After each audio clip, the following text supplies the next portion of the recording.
Okay, just to give you some background about myself. I really didn't want to go to Vietnam, and I uh, I can remember I went down with a bunch of my friends uh, to Philadelphia for physicals and things, and we did everything to try to flunk. We went out drinking the night before and did everything, and I was the only one that passed out of the four of us. The other guys had injuries from playing sports and things, and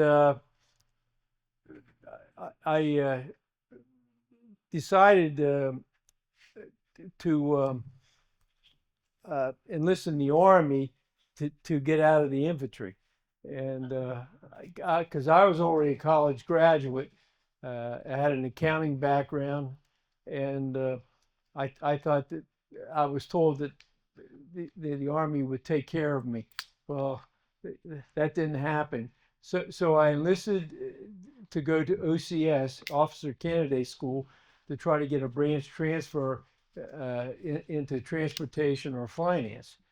Well, I got down to OCS, and after the third week, they said that there's not going to be any branch transfers, and we're all going to be infantry officers.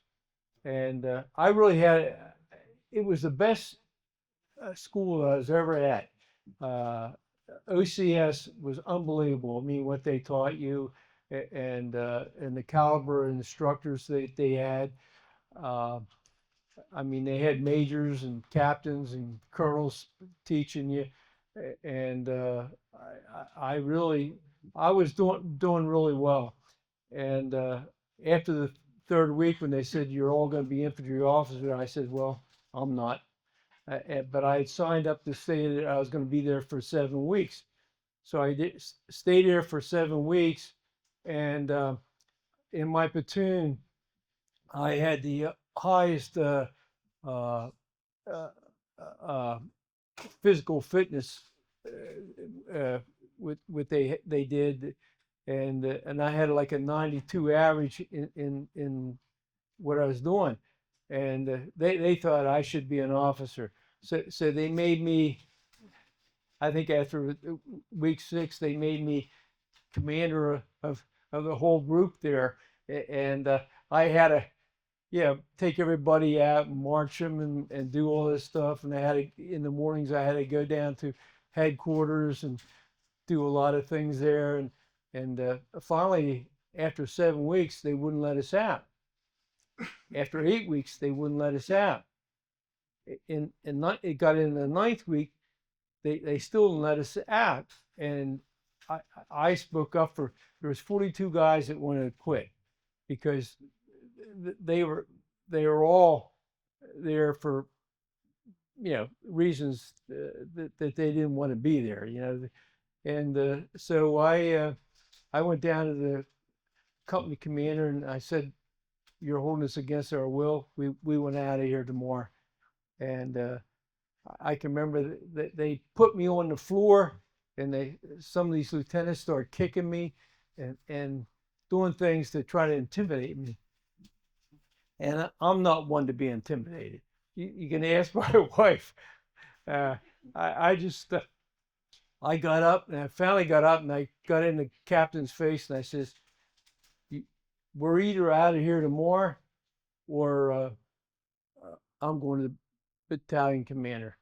And the next morning, they were going to let us, 42 of us, out of there, and but they had pugilist training, and they wanted these other guys to beat the hell out of us, the guys who quit. And they put me against a guy that was all-state Ohio football player. He outweighed me about 30, 35 pounds. And I got up there, and as you get up there and you get the pugil stick, you go like this, and you scream, ah, and you go charge at each other.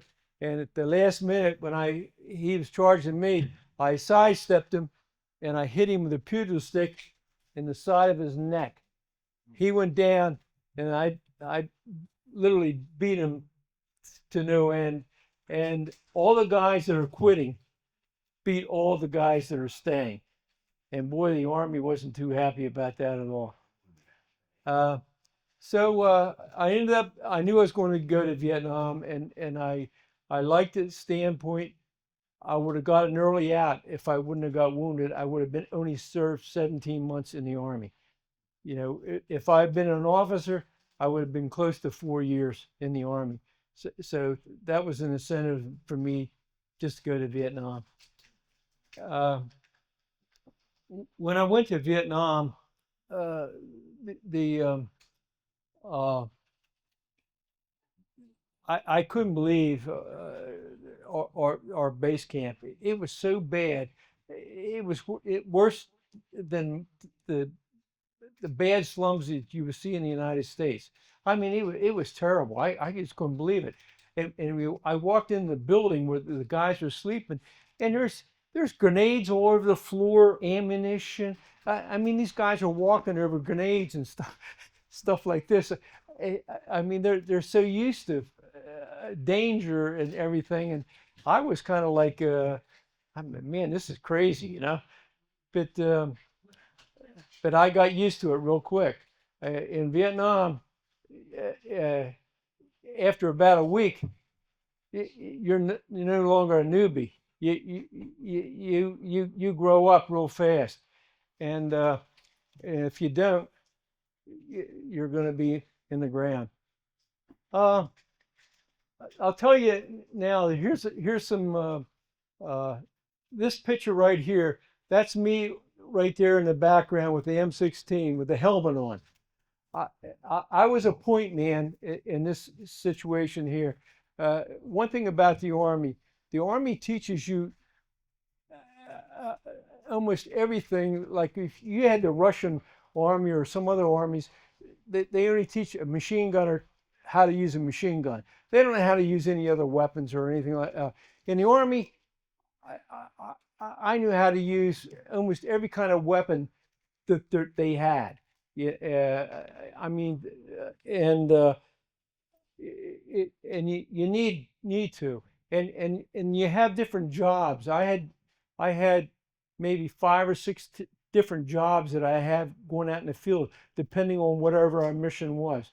At one time, I was a rope man. I'd carry 100 feet of rope on my back. Other times, I'd carry stuff for the demolition man, other stuff for the machine gunner.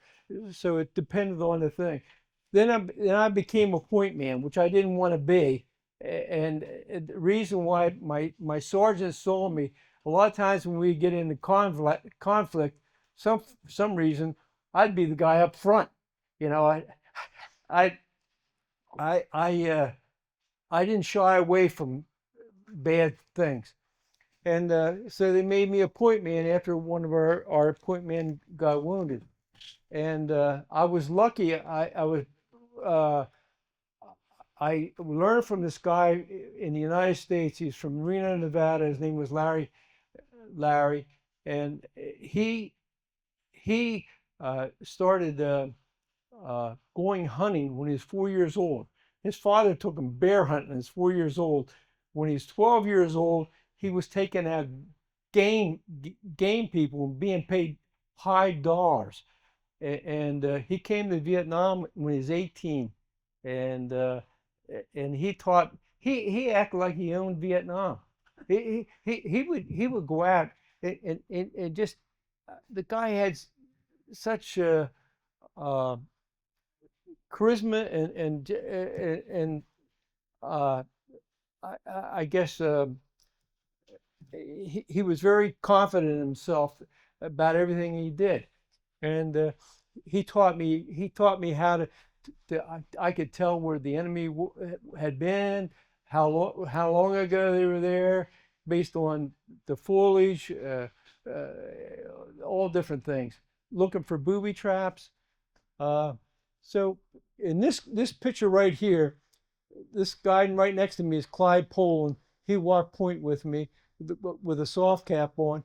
I wore a helmet when I walked point, and especially at night, I wanted a helmet to designate me as a U.S. person. The enemy always knew who you were.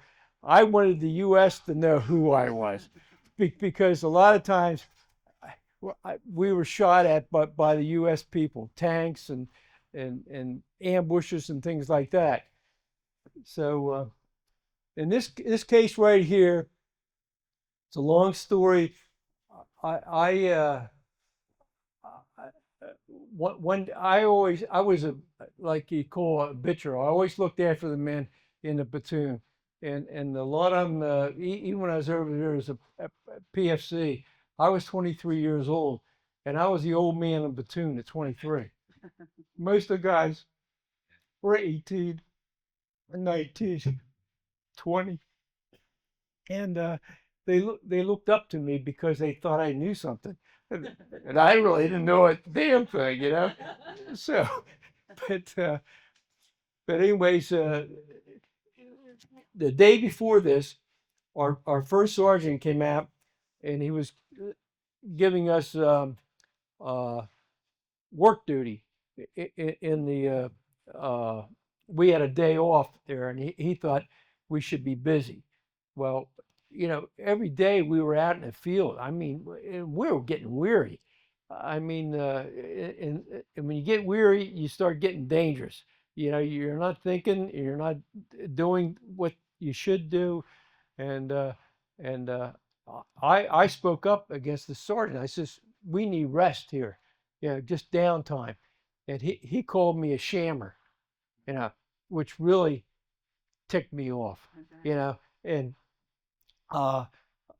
so I said to him, I said, Sarge, why don't you come out to the field to see what it's like?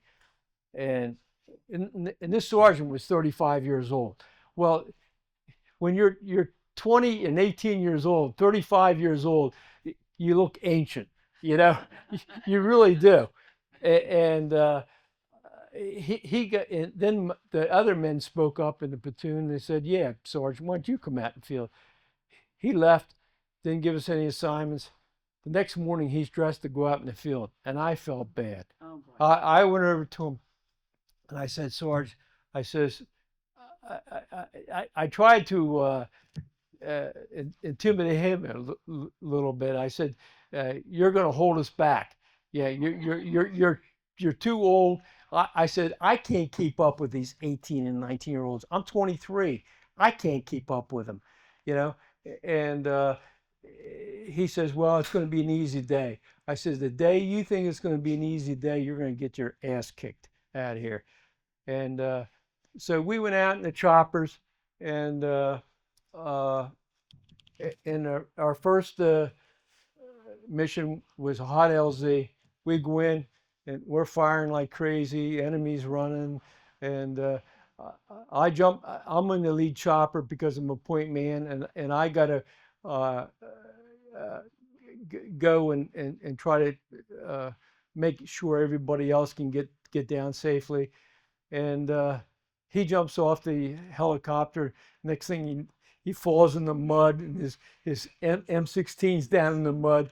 And I'm trying to keep from laughing, and I didn't want him to see me, laughing, because it reminded me of my first day in the field, because I didn't know what the hell I was doing then either.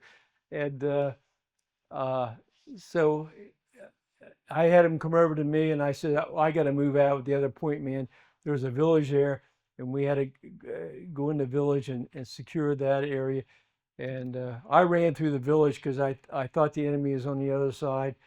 And the other 2 point men worked the village a little bit. And when I got on the other side, my platoon leader come up, and I got my orders where to go. And when I went to one area, and I'm in the jungle there, and I felt somebody had me in their sights, and I wheeled around as fast as I could, and a guy's got a RPG launcher aimed right at me. And as I wheeled around, I shot. I had my finger, and I shot, and I think I shot him in the spine. I don't know, because the guy, he still had the thing aimed at me, but he couldn't pull the trigger. And I was ready to bury my head in the mud, because I was expecting that RPG to come. So I ended up, all this went through my mind in 2 seconds. And I'm telling you, it's just like that. I had almost a whole life's history go through my mind in 2 seconds. I thought about his parents, and I knew I had to kill him, and he knew I had to kill him, and I then I thought about the rest of his family, and then I had a vision from God, and it came over to me, and the vision from God was that I'm going to suffer wounds just like this man is, only I'm not going to die. I'm going to be in so much pain, and I'm going to suffer like he did, but I will not die, and my life will be preserved. And it'll be a situation where I have no control over. It's destiny. It's going to happen. There's nothing I can do about it. And I just kind of accepted that.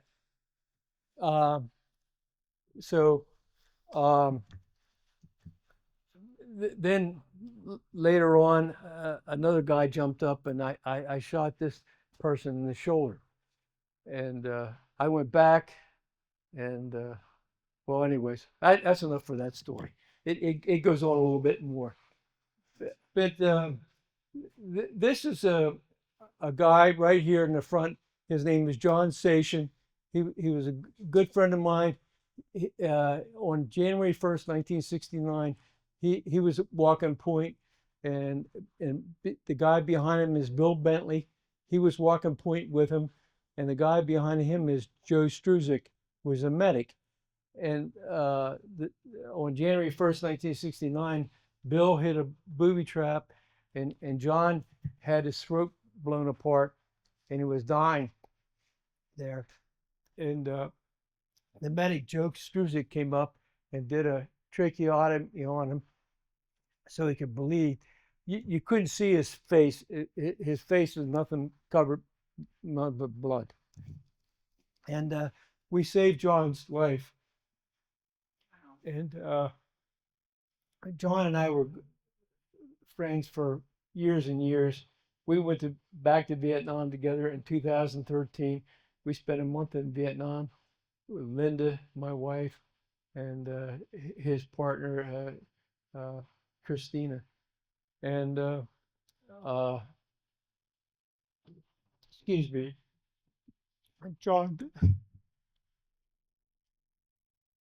died June 1st this year. So, okay, yeah, good, excellent. This is Tom Gaby. This is our machine gunner. This is what we did down in Mekong Delta. We're in water all the time, in canals, uh, crossing rivers. It was a daily thing, and also in the rice paddies. Our, you know, Tom has since passed away too. Uh, but uh, as far as a soldier goes, I wrote in the book, it's not just the fighting and everything that's dangerous. It's because we had guys that almost drowned. I almost drowned one time. Uh, the, uh, the insects are so bad. Down the mosquitoes down in the delta. At one time, at the bottom of this finger here, I had like 14 mosquito bites just on the bottom of my finger. And at night, you could purse your mouth, and they would get in your mouth. They go in your ears and just buzz like crazy. And your eyes, my face would be swollen up. It was a mess. We all had ringworm. Just we looked like hell. But in the bottoms of our feet, because we're in the water all the time. When I went in the hospital, I had holes in the bottom of my feet, and I lost the bottom of my feet, and the soles of my feet completely came off. And I had all new soles and all new bottoms of my feet. But so there's a lot of go. And one thing that I was really concerned with about me coming back to the United States, cussing. Boy, did I cuss over there. You know, you didn't say, hurry up and get over there, like that. You used foul language all the time. And I was really concerned about myself coming back to the United States, but it turned out to be no problem at all. I adjusted real quick. Okay.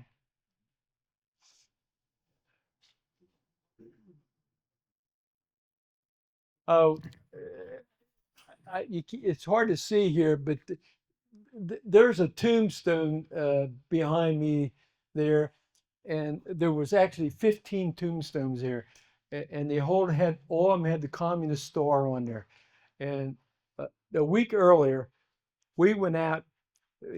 We had all these officers coming across the Cambodian border, uh, and they were uh, uh, they were with us, some uh, Viet Cong who were showing them around, and they were going to bring over uh, a battalion of North Vietnamese soldiers, and so we tried to capture these officers. There was like 15 of them. They ended up having to kill all 15 of them. They wouldn't be, and one of them, one of them, I was walking in this sort of like elephant grass like this. The 3-point men were out front walking through, and the rest of the platoon is behind us on a line, and we walk right. Say I walk right here, the guy's right there. I never saw him, and there's another guy right here. He was right in the between us, and a helicopter, Loach helicopter was up there in front of us. He's pointing down. You missed him. He's right here.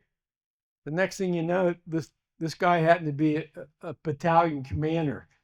He shot the Loach pilot, and the Loach crashes there. And we go, oh my God, and we go up. We ended up killing the guy, the battalion commander.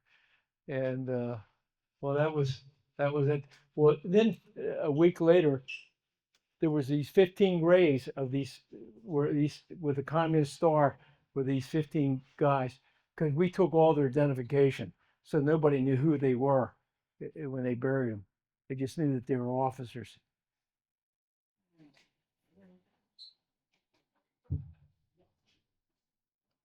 Usually I don't talk about combat as much, but since we're all these veterans, this is the first time I've ever talked in front of Vietnam veterans. And it's really a nice thing to do. Thank you. Mhm. Oh, this is really neat. This is our platoon leader, Lieutenant Wood, and he's right on the back of the POW's back. And you see here uh, something Easter. I forget what I wrote on here. I wrote that Easter. Looks like Happy Easter. Yeah, yeah, and he's writing on their thing under conditions where we captured. I captured this guy, captured 2 guys that day, and uh, and we went out. This was on Easter Day. We went out, and the film crew, I don't know if it's from ABC, NBC, was with us, and they were acting like we're going on a picnic, and it really uh, made us mad. And our first LZ was a hot LZ, and these guys were running, and we killed a couple of them, and I took 2 prisoners, and I was really upset about it. So I put Happy Easter on it, and and and, and they film.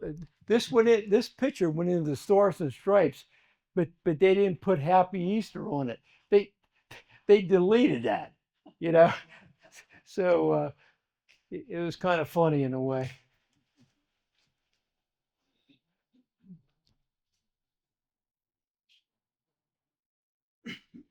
This is there was a machine gunner, Tom Gabick and Earl Henderson. He was the Earl's in this hole here, and both of these guys have passed away since. But I we were uh, found the enemy there, and they bombed and did all this stuff, and I was going by and I was throwing grenades in these different bunkers and holes, and I threw a grenade in this one here. Man, it had a false bottom, and it just explosions after explosions. There was ammunition there, mines, grenades, all kinds of stuff, and it was a fireworks display there for a while. And then we went up a little bit too far, and we were taking a rest break where they dropped these bombs, and we saw this mud move. It was quivering, and we said, "What is that?" We pulled this guy out of there. He was an NVA soldier. He had survived a direct hit from a bomb, you know, and the guy's brain was rattled. He didn't know what was going on, and we're making out him to be a hero, you know, like. Then about a couple minutes later, ground starts quivering again. His buddy's in there. We pulled him out, and both of them survived. I guess we took them prisoners or whatever. I don't know whatever happened to them, but that was another exciting day.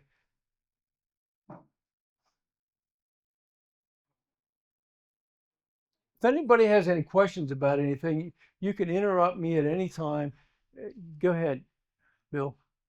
You've done a lot of patrols. Did you go out for the purpose of contacting the enemy and kill them, or trying to capture them? Oh, I didn't want to capture anybody. It's really difficult to capture somebody. Uh, my first day in the field, there was a guy who I called my mother.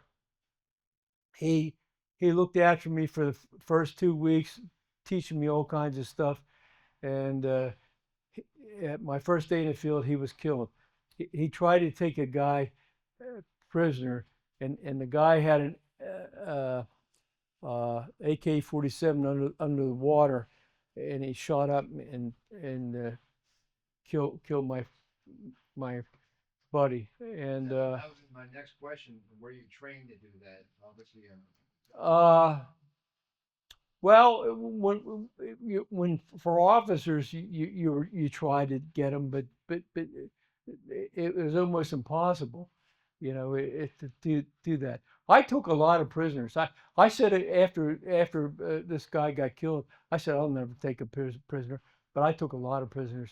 I don't know how many, but but I took a number of them, and but we weren't trained to do that. No, in the army, they train you to kill. Yeah.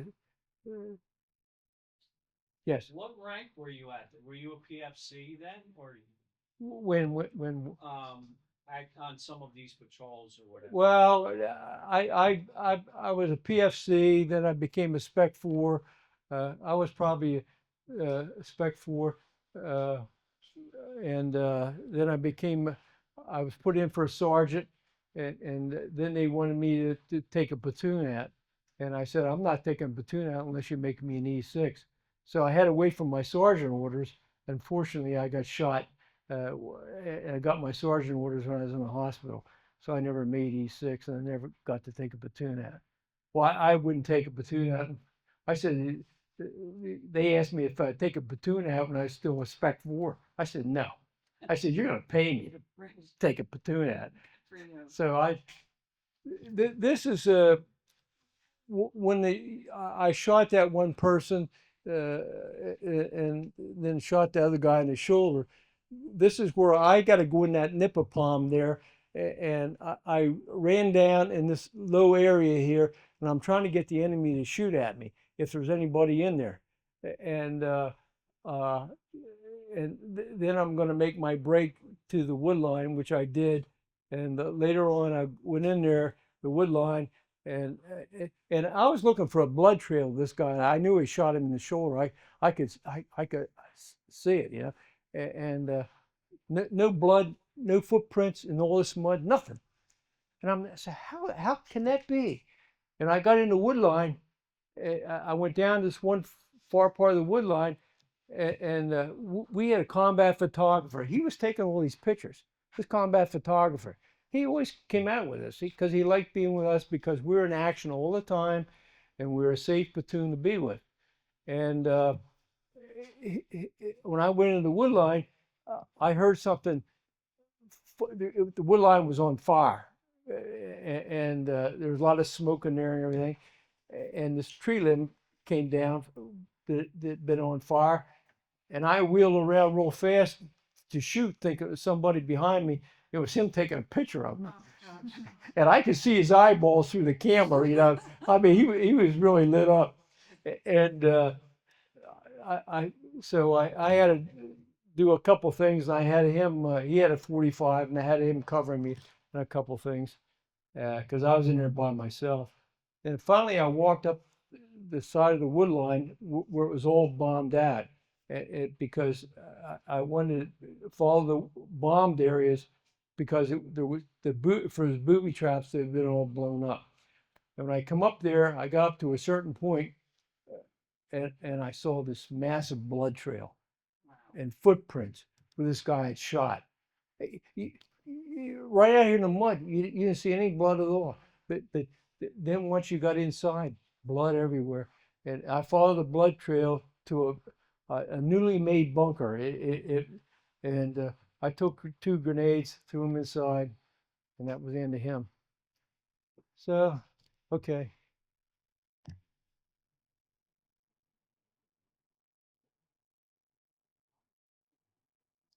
Oh, oh, this is another good day too.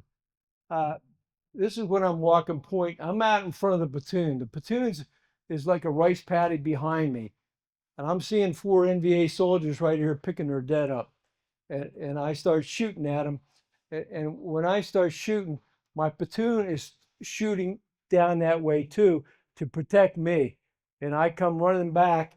And when I come running back, uh, we got orders uh, to go in uh, the jungle area there and try to root out them. I went in. I went in with 3 guys, and they're all new. They are all new guys. Just myself and these 3 new guys, and and uh, and the battalion commander's in a loach above me, and he starts screaming at my RTO. You guys are dogging it. You're dogging it. You know, and the RTO was getting upset because he was a young newbie. I said, give me the horn. I get on the horn and I said, sir, if you could do any better, get your ass down here and take us in. This battalion commander, not a word, didn't say a thing. So I went in there, and the reason I was going slow is because it was heavily bunkered, and I was throwing grenades and stuff like that, and working my way through. Finally, I got into this heavy. It was heavy jungle, and I was using it like a knife to cut through the stuff, and I cut myself through maybe 4 or 5 feet, and there it was. There was caches of ammunition stacked 8, 10 feet high. There was like a bunker area back in there, and I thought they might be in there, you know. And I get on the horn, and we're lowing down, laying low, and I get the battalion commander, and I says, "Sir, I found all this." I says, "What do you want me to do?" What do you think he said? Blow it up. Blow it up. He said, "You got there too late. Leave." What the hell? Yeah. and I'm there like, should I blow this damn thing up? You know, and I said, if I get lose one of these men, I'll be court-martialed and I'll end up in jail for the rest of my life. I says, I said, the three guys heard me, uh, what was said, and I says, let's get the hell out of here. And we left, and I told him, I says, I can do smoke, and you can bring an artillery on it. He just leave. He says, we'll get it tonight. I says, it won't be here tonight. Right. So, this is, I had a lot of conversations with battalion commanders when I was walking point. That just wasn't the only one.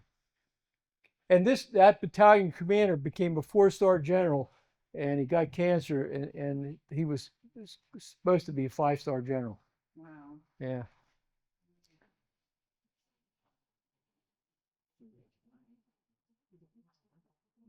That's so.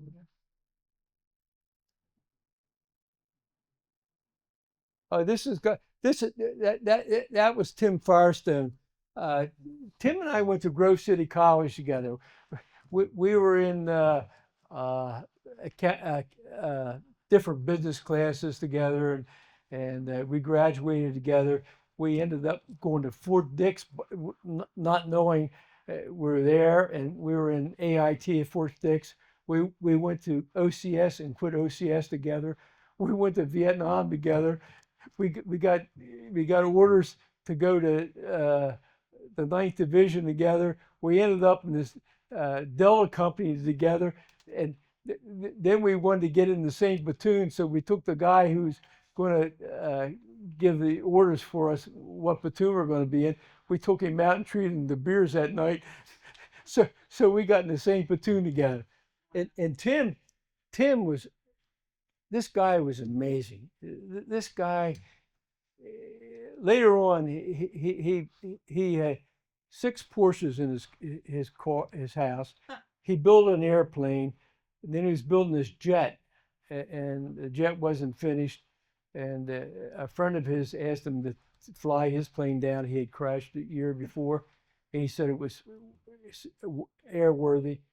Well, they got to Florida, and the wing fell off the plane, and they went down. He got killed, and I always told him he put too much trust in individuals, and that was his downfall, cost him his life. In Vietnam, Tim was our demolition man, and he could blow up anything. And I mean, this guy, you see him, he had blasting caps. He'd have 5 blasting caps in his mouth like this, had det cord wrapped all around his neck. We'd have plastic explosive and different mines and different things that we used to blow things up with. And finally, some general got wind of him, and some of this general asked him to come blow this huge cache up. And he went and did it. And the general said to him, "Where did you get all your army training for demolition?" And what do you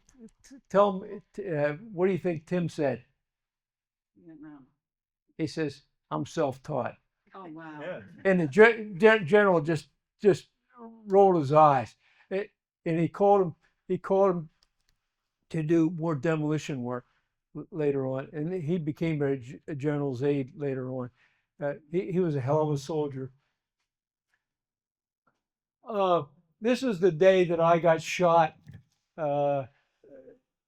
We hit the day that I got wounded. My legs. Yeah. Was that? No, that's all right. I'll be all right. I just have to move a little bit. The day that I got shot, it's the first chapter in the book. We were out catching blade time. We had 8 choppers in the air with 2 Cobras, and we were looking for trouble. And Alpha Company had 13 guys, a squad out there, got hit by 400 NVA soldiers. And they're ready to overrun these guys. And we told them to hold on, we'll be there. And the 3 guys were already shot. And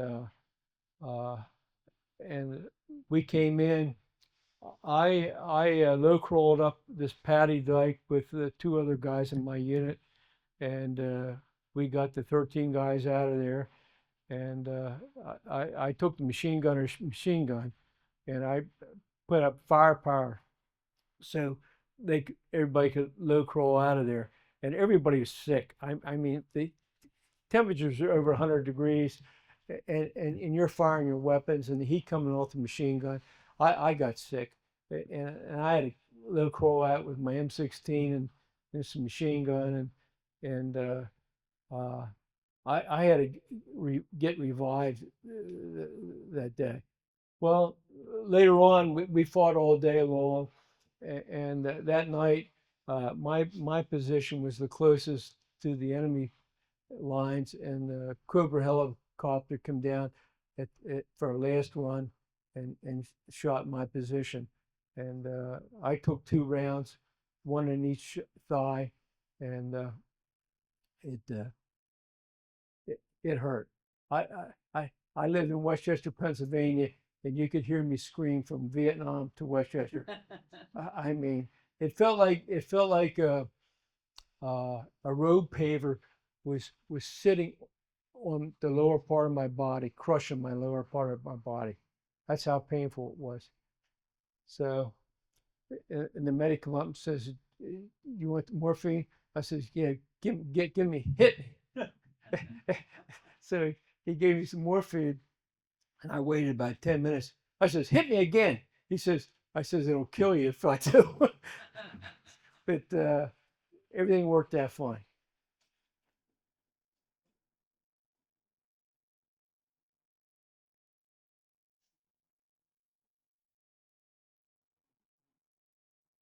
This is our platoon right here.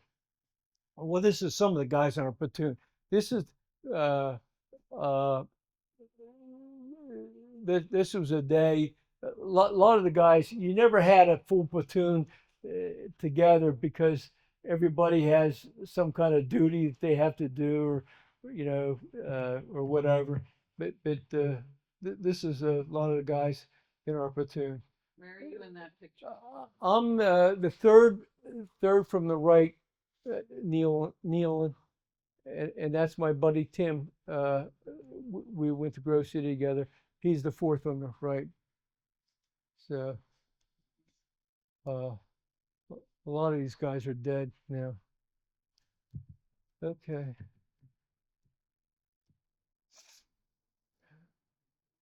That's Tim again.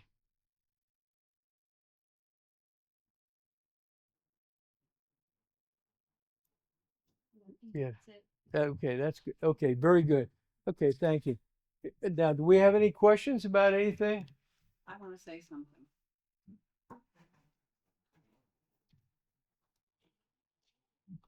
A lot of you probably already know me from Flags of Liberty. gosh, Jim okay. was my neighbor, and we met with him taking the trash out down the hall. And I happened to say something about Flags of Liberty, like I always do. And he said, "Well, I'm a Vietnam veteran." Next thing I know, he brings me his book. I read the book, and I said, "You're a damn hero. I'll never see you as the man taking out trash down the hall ever again. I'll always think of you as a hero." And that's why I'm here. We want to stay seated? Uh, Yeah, we can turn the chair. yeah. Wait a second. Give me a second. Yeah, we could swing a chair around. No, I'm all right. I'll put the chair for you. All right, right there. Oh, okay.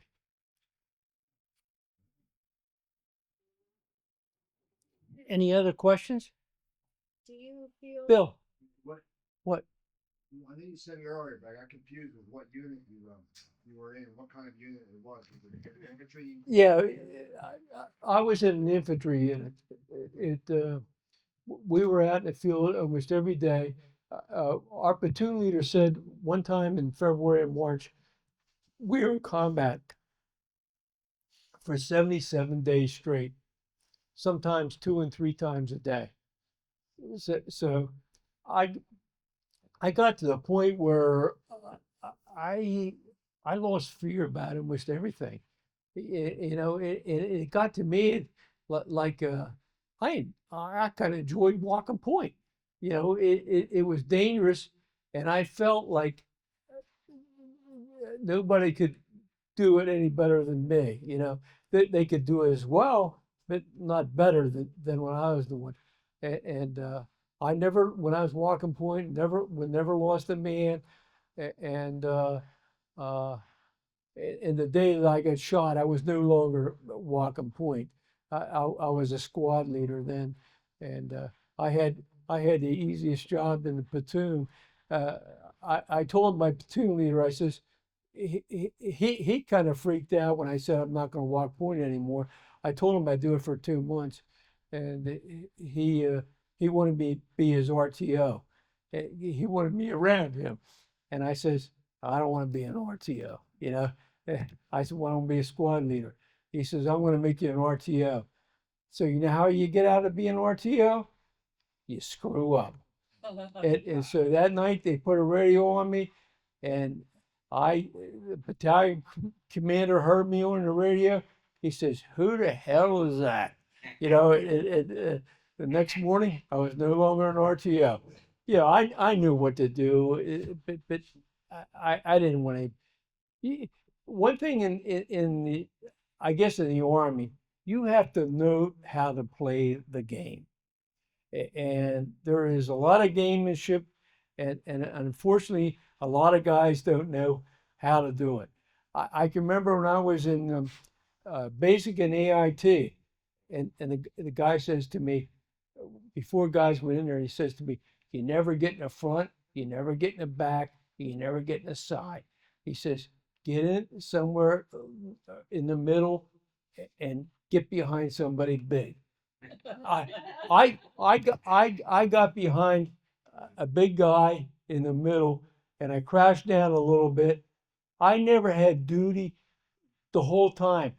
When I was in AIT, we had uh,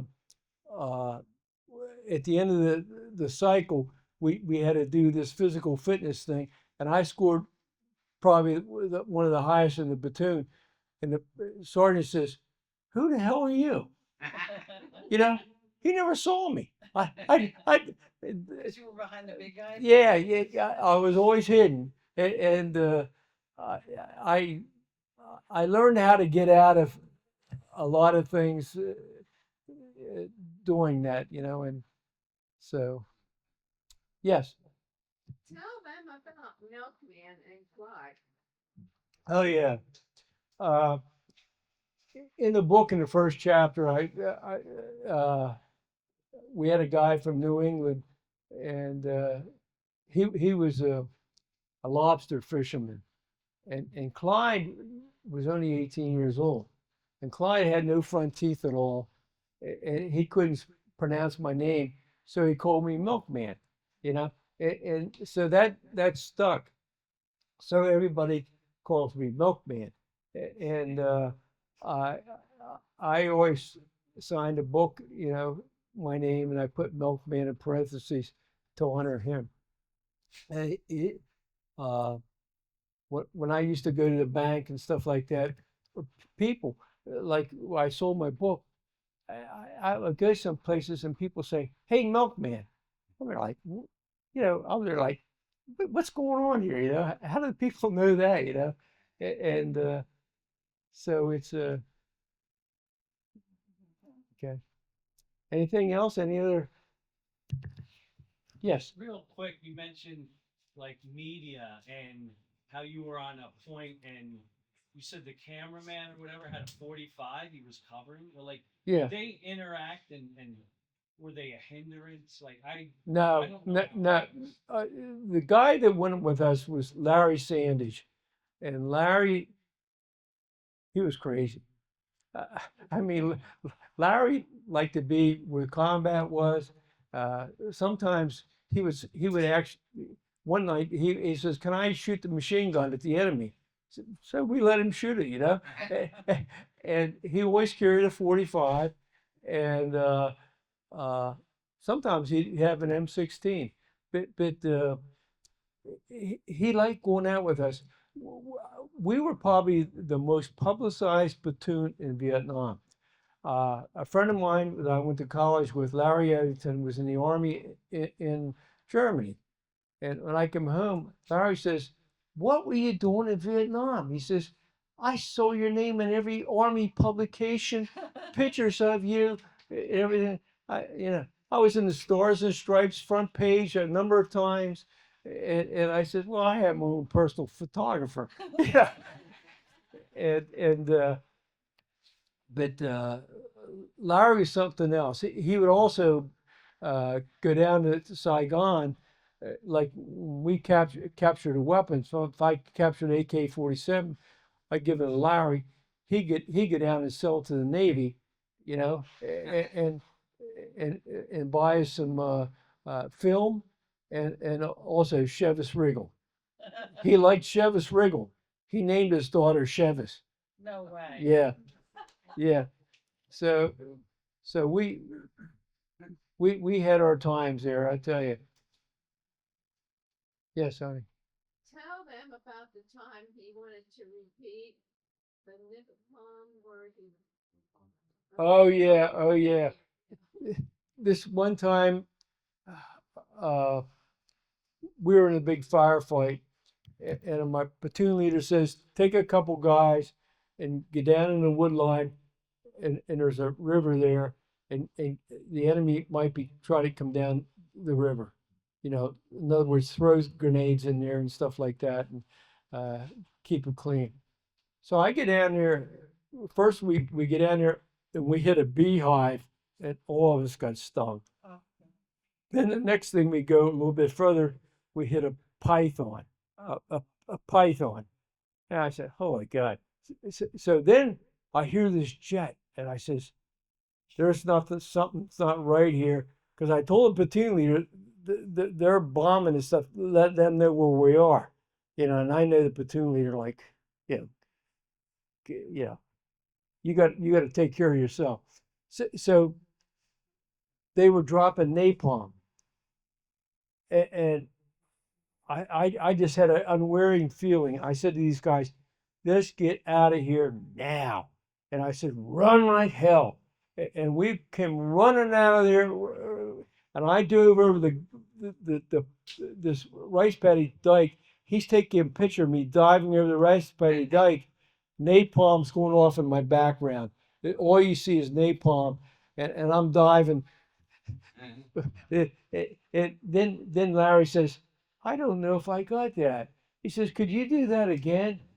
And I mean, this guy was, No do-overs. yeah, no do-overs. But yes, Was Jim Milliken wounded and he couldn't reload his weapon? is what? What's the purpose of Clyde Poland reloading Jim Milliken's weapon? Was he wounded? Oh. The reason why I had Clyde Poland, at that picture, I said to Clyde, "I know where they are. Just let me have your M16 and I'm firing." So I didn't want to put ammunition in mine. I just took his weapon and kept on firing. He put another magazine in it, and I'd fire. So I was firing like a maniac, and because I knew where they were, and he just came up at the last minute, and I didn't want to take the time to tell him or directions. One thing you got to do when you're in combat, you don't have a minute or a second to think about it. You got to react. And a reaction has saved my life so many times. Just the feeling of certain things. This one time, which is in the book, I'll tell you, we got into this one area, and the enemy ran into the wood line, and it was getting night was coming upon us, and I didn't really want to be in there at night because they're advantage. They know where they are and what the parameters are. So I went up to this one hooch, and Larry says to me, "How are we going to get the information out of her, this woman? She had about 6 kids here." I says, "This is how you get it. I studied people. When I go into a village at night, I watch people, where they're looking, what direction they're looking in, what they're doing. I really analyze everything. And at night, what I do, I stay in a hooch and I put sunglasses on. So as soon as I came out at night, I had night vision. And I did a lot of things like this. And a lot of this was learned from Larry. And so Larry and I went into this before. So he says, "How are you going to get the information out of her?" I says, "You watch me." So what I did, I went up to her and I says, "Mama, son," I took the youngest child. Now, if I take it, she has 6 children. And they age from 12 to 1. If you take the 12 one and say you're going to shoot him or do something, she wouldn't do anything. You take the baby, oh, it's a whole different thing. So I took the youngest one and I says, "Mama, son, crocodile, baby, son," which I wouldn't do that, But you got to do a lot of things to which a lot of people think's bad, but it saves your life. So anyway, she tells me direction it went. So I went in there, and we're walking in this canal, in this water, and the water got up to our chests, and I can't swim, and Larry's going to go swim right across this part of this canal, and just when he's ready to do that, I felt something in the canopy, and so I started shooting my M16 in the canopy, and I shot this sniper. He comes falling out of the canopy with his weapon and falls down, and then I think, God, how many are up there? So I start firing like crazy. I just packing magazines in, shooting. I'm just shooting the heck out of the jungle, and he was the only one up there, but well, he's the only one that fell down. But anyway, anyways, Larry's underwater all this time. And he comes up and he says, "What were you doing, man?" I says, I just killed that guy right next to you." He said, "Oh God." So, but yes, honey. Tell them about this song. Oh yeah. In the book, I show a picture of Miss On. She was the uh, person who did our laundry at the base camp. What you do, you take it to her, and then they take it down to Tan An to clean your uniforms and bring it back. And she was like a liaison between the soldier and the actual cleaning place. And so I had a picture of her, and she was 20 years old when I had the picture taken. And later on, her husband was an officer in the Vietnamese army, and he was killed. And uh, so we went back to Vietnam, and I tried to look for this one Tiger Scout. His name was Sam. We called him Sam. I forget his Vietnamese name. And then Miss On. And uh, we went down. We were in Saigon. We got this uh, guy that was going to be our tour guide, and I told him where we wanted to go. Tan Tru, Vietnam, maybe Tan An, this one bridge, different places. He says, "Well, I never been to any of these places." I says, "All I want you is your language skills and a driver, you know." And so we went down to the one bridge, and this is where one of our guys was actually killed. And I got water from that, and some sand from the area, which I later gave to his parents. And uh, the so we went to it was what was the name of this?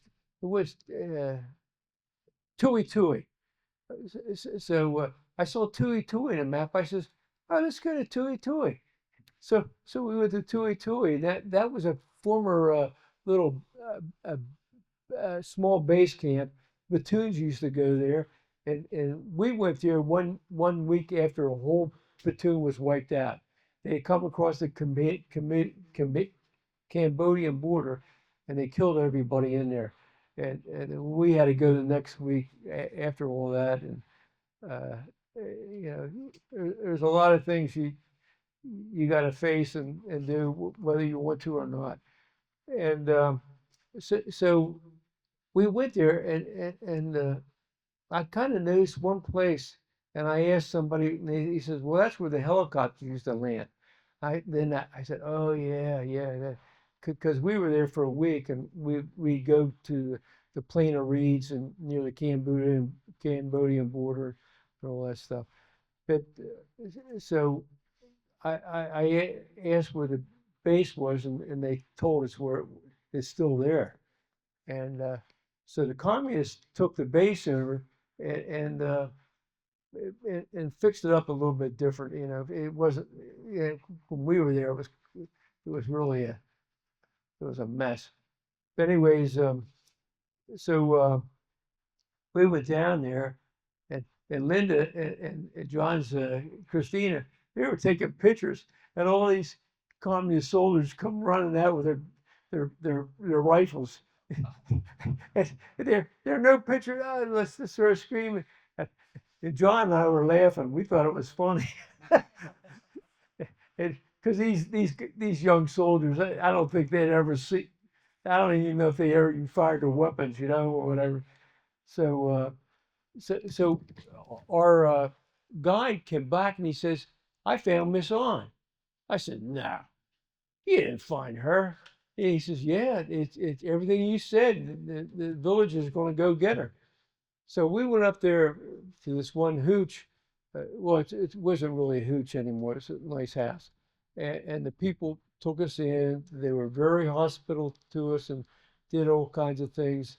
And she came, and the whole village showed up because this is going to be a big reunion. And she came, and uh, we took pictures. And I had a picture of her in a book, and I showed it to her, and she told me I was 20 years old then. She was then 65, and she had a rough time. She had because she helped the Americans out. She left and went up to some other major city and couldn't work, and she couldn't use her English language. She was apologizing because she hadn't spoken the English language in a long time. And so John and I tried to help her out. We each gave her $200 in small bills, as small as we had. And uh, at that time in Vietnam, 2013, the average wage for a family of four in Vietnam was $1,200, and we gave her $400 in U.S. money. So we helped her out a little bit. But one thing when I did went over there, Vietnamese, I I learned that they cherish U.S. $2 bills. So I went to the bank and got 100 $2 bills, and I put them in. I had these. I don't know what you call it. They had four pockets in them, Like cargo. cargo pants, and I put $102 bills in one. I had $101 bills in the other. They were tips. Then I had my 50s and 20s in one pocket. Then I had my tens and I had like over $2,000, and on me. And then so I would give the $2 out as gifts. And the first night we were in Saigon, the people over there are so nice. The first night we got in Saigon, we uh, it was like 12:30 at night, and if you can imagine this, when I was there, I was eaten by millions of mosquitoes. The first night there in the airport, I saw 2 mosquitoes. Then about 2 weeks later, I saw another mosquito up in another place. I saw 3 mosquitoes the whole time I was in Vietnam. If you want to go to Vietnam, go in March and April. Don't go any other time. But that was a blessing.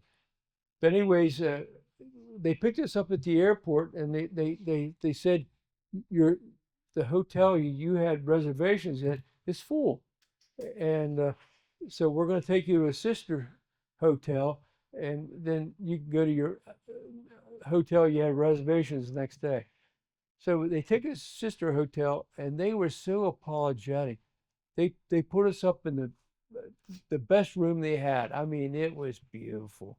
I mean, just rain shower in there. I mean, you could have got 10 people in the shower. It was so big. And the next morning, over in Vietnam, you only need 2 meals a day. One is breakfast. Breakfast. Every hotel, they have a bread place where you get every kind of bread you can think of, every kind of fruit you can think of. They have soups. They have every kind of meat you can think of for breakfast. They'll cook your eggs any way you want them. They have beverages, anything kind of beverages, lattes, anything you want. I mean, it's unbelievable. It's a buffet that you wouldn't believe, and it's all fresh food. I'm diabetic, and my numbers in Vietnam were great because all the food is fresh, and it's not polluted with sugar or whatever. Uh, so we had breakfast there. We stayed there, and they had breakfast in the morning. So they're going to take us to the sister hotel. So what they did, they had this big black limo pull up. We get in the black limo, and the guy's doing a U-turn in this small street in Vietnam.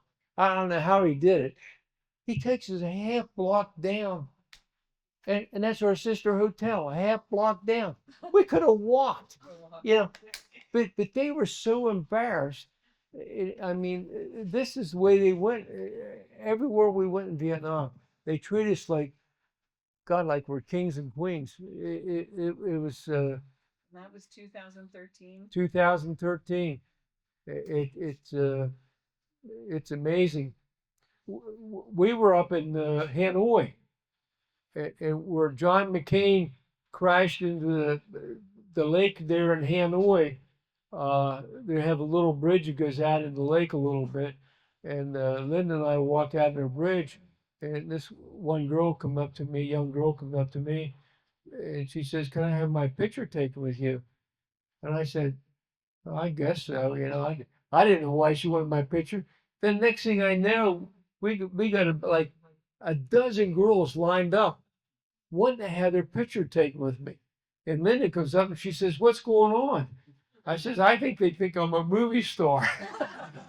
so so so I but this is the way they are. And the people are so gracious and so nice over there. Uh, yes. Any other questions? I have, if anybody's interested in buying a book, I have softbacks. Usually they're $20. I charge $15. Hardbacks are $20. They usually are $30 online. So softbacks 15, the hardbacks are $20. I'm donating all of it to the museum. So all the books there, if they don't get sold, the museum's going to put them back in the bookstore, and they'll someday maybe they'll sell. So And he has a whole book here with a lot more pictures that you definitely want to take a look at. He has lots of things written on them if you want to take a look at them. Are there any other questions? Well, thank you very much. It's been a pleasure talking to Vietnam veterans. This is the first time I've ever done this. Excellent. Thank you.